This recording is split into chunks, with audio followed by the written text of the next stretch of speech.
नमस्कार. Push button switch buzzer प्रदर्शित करण्यासाठी आणि आर्डिनो स्केचसह ध्वनी निर्माण करा. या चरण 2 चा सारांश देण्यासाठी आम्ही पुश बटन स्विच, बजर आणि आर्डिनो कनेक्ट करतो. जसे की जेव्हा आर्डिनो चालते आणि आम्ही पुश बटन स्विच दाबतो तेव्हा बजर विशिष्ट कालावधीसाठी चालू आणि बंद होतो किंवा बीप करतो, आणि जेव्हा बंद होतो तेव्हा स्विच पुन्हा दाबला जातो. जेव्हा ही स्विच दाबला जातो तेव्हा ही क्रिया स्वतःची पुनरावृत्ती होते. या सर्किटमध्ये आम्ही आर्डिनो उनो, पुश बटन आणि बजर सारखे घटक वापरतो. टिंकरकॅड मध्ये हे सर्किट तयार करू आणि त्याचे अनुकरण करू. आधी पाहिलेल्या सर्किट डायग्राम मध्ये नमूद केलेले घटक काढू. म्हणून आपण आर्डिनो उनो, बजर,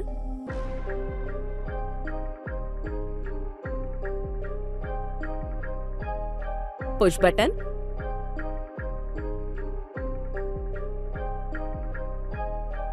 आणि 10 किलो ओहम्सचे रेझिस्टर काढू. आम्ही खालील प्रमाणे कनेक्ट करू. प्रतिरोधक 10K चे टर्मिनल 1 ते आर्डिनो उनोच्या 5 व्होल्ट,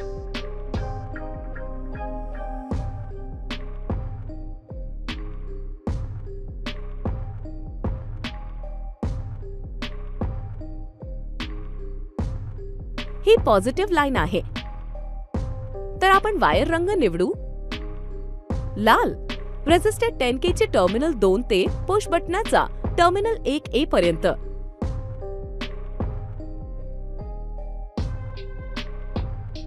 आर्डिनो उनोच्या D2 वर पुश बटनाचे टर्मिनल 1B.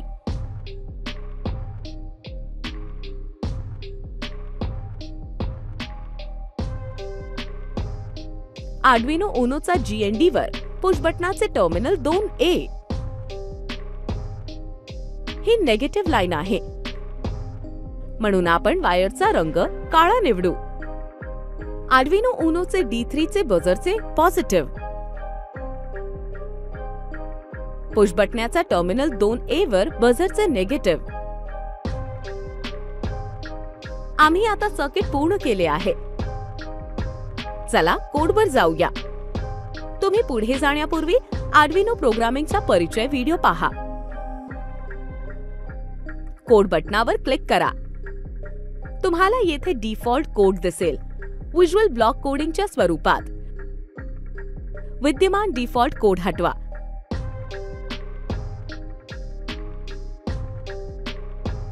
चला नवीन कोड तयार करण्यास सुरुवात करूया.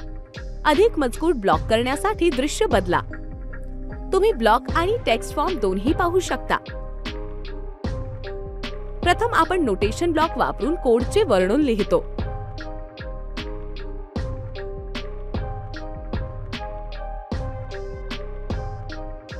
या चरण 2 चा सारांश देण्यासाठी आम्ही पुश बटन स्विच, बजर आणि आर्डिनो कनेक्ट करतो. जसे की जेव्हा आर्डिनो चालते आणि आम्ही पुश बटन स्विच दाबतो तेव्हा बजर विशिष्ट कालावधीसाठी चालू आणि बंद होतो किंवा बीप करतो, आणि जेव्हा बंद होतो तेव्हा स्विच पुन्हा दाबला जातो.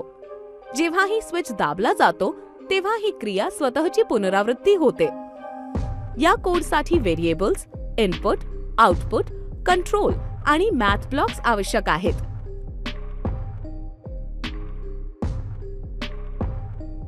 आम्ही प्रथम पुश बटन आणि काउंटरसाठी व्हेरिएबल्स घोषित करू आणि पुश बटनाला संबंधित पिन नियुक्त करू.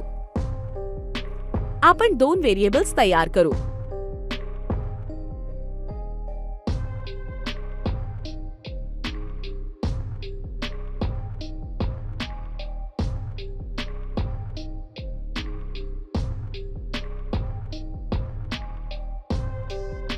पुश बटन इनपुटसाठी बटन स्टेट आणि बटन मोजणीसाठी काउंटर किंवा पुश बटन किती वेळा दाबला जाते सेट बटन स्टेट ब्लॉक निवडा.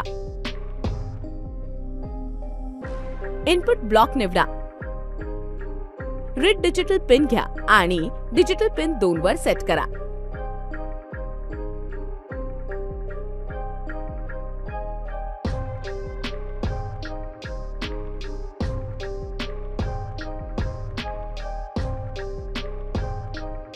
जसे आपण D2 वर पुश बटन जोडले आहे.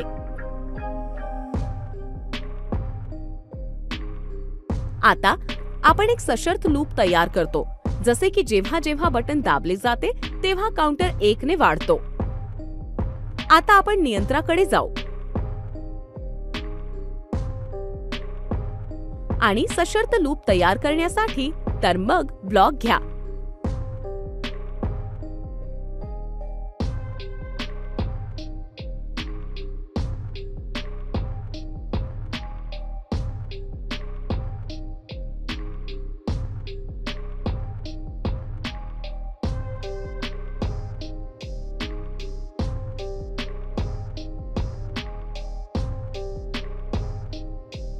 पुढे गणिताकडे जा. गणिताचे समीकरण तयार करण्यासाठी दुसरा ब्लॉक ड्रॅग करा. पुन्हा व्हेरिएबल्स वर जा. बटन स्टेट ड्रॅग करा.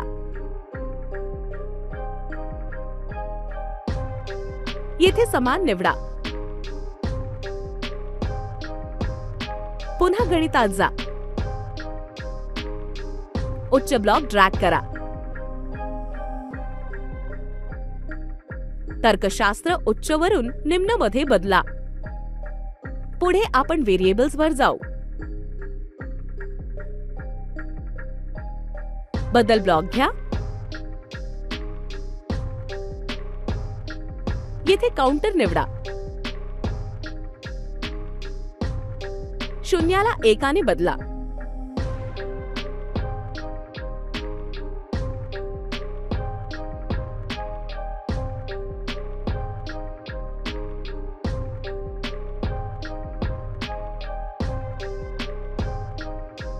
जेणेकरून प्रत्येक वेळी पुश बटन दाबले जाईल. प्रतिमूल्य 1 ने वाढ. आम्ही एक स्थिती निर्माण करू, जसे की पुश बटन दाबल्यावर बजर विशिष्ट कालावधीसाठी चालू आणि बंद होईल. पुन्हा आपण नियंत्रणाकडे जातो. कंडिशनल लूप तयार करण्यासाठी इफ ब्लॉक घ्या. गणिताचे समीकरण तयार करण्यासाठी पुन्हा गणितावर जा. दुसरा ब्लॉक घ्या. व्हेरिएबल्स वर जा. काउंटर ड्रॅग करा. येथे निवडा इक्वल्स टू आणि 1 वर सेट करा. जेव्हा काउंटर व्हॅल्यू 1 असेल तेव्हा आउटपुट खालील प्रमाणे वागते. पुढे आपण आउटपुट वर जाऊ. बजर चालू करण्यासाठी पिन उच्च वर सेट करा.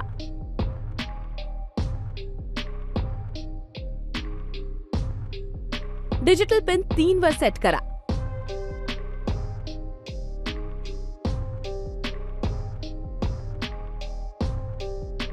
आम्ही आमचा बजर D3 वर जोडला आहे. नियंत्रणाकडे जा. प्रतीक्षा ब्लॉक घ्या. प्रतीक्षा वेळ 100 द्या आणि मिली सेकंद निवडा. पुन्हा आपण आउटपुट ब्लॉक्स वर जाऊ. पिन उच्च वर सेट करा. ड्रॅग करा.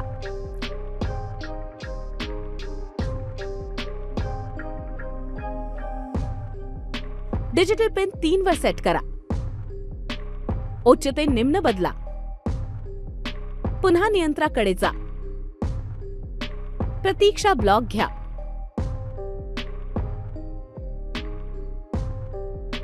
प्रतीक्षा वेळ 100 द्या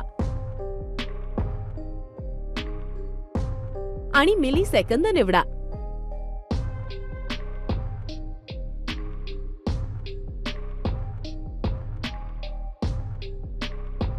येथे 100 मिली सेकंदासाठी बजर चालू असेल आणि 100 मिली सेकंदासाठी बंद. बीप ध्वनी देत आहे.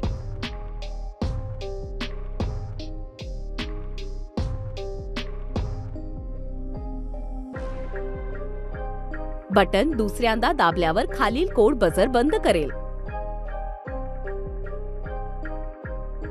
पुन्हा आपण इफ ब्लॉक घेऊ. मग गणितात जा. दुसरा ब्लॉक घ्या. पुन्हा व्हेरिएबल्स वर जा. काउंटर ड्रॅग करा. येथे निवडा इक्वल्स टू. 1 ला 2 ने बदला. आउटपुट वर जा. सेट पिन घ्या. डिजिटल पिन 3 वर सेट करा. उच्च ते निम्न बदला. नियंत्रणाकडे जा. प्रतीक्षा ब्लॉक घ्या.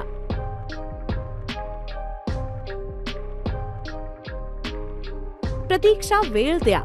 10 आणि मिलीसेकंद निवडा.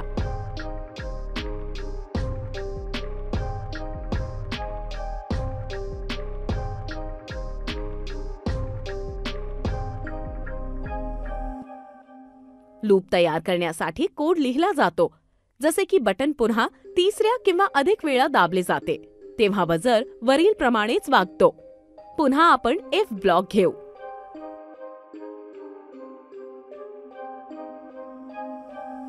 पुन्हा गणितात जा. दुसरा ब्लॉक ड्रॅग करा.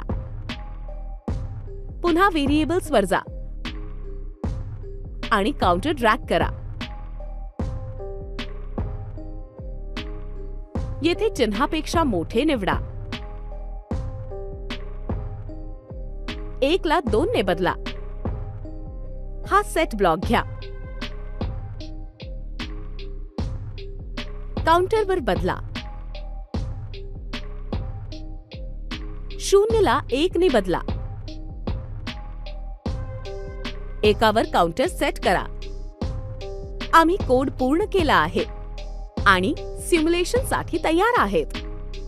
तुम्हाला आर्डिनो उनोवर ऑन हिरवा LED चमकताना दिसत आहे, पण बजर वाजत नाही. जेव्हा तुम्ही बटन दाबता तेव्हा बजर बीप स्टॉप होतो. जेव्हा तुम्ही बटन दाबता तेव्हा बजर बीप वाजतो. तेव्हा तुम्ही पुन्हा बटन दाबाल, बजर बंद होतो आणि हे चालू होते. अशा प्रकारे आम्ही व्हिज्युअल ब्लॉक कोडिंग वापरून आर्डिनो सह पुश बटन वापरून बजर चालवतो. या सर्किट आणि कोड मध्ये अनेक अनुप्रयोग आहेत.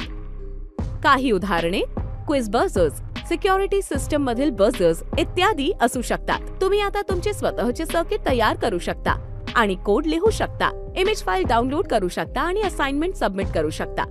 Circuit explanation. पुश बटनचे एक टर्मिनल आर्डिनो नॅनो D2 पिनशी जोडलेले आहे, जे प्रोग्रामनुसार इनपुट पिन म्हणून कार्य करते.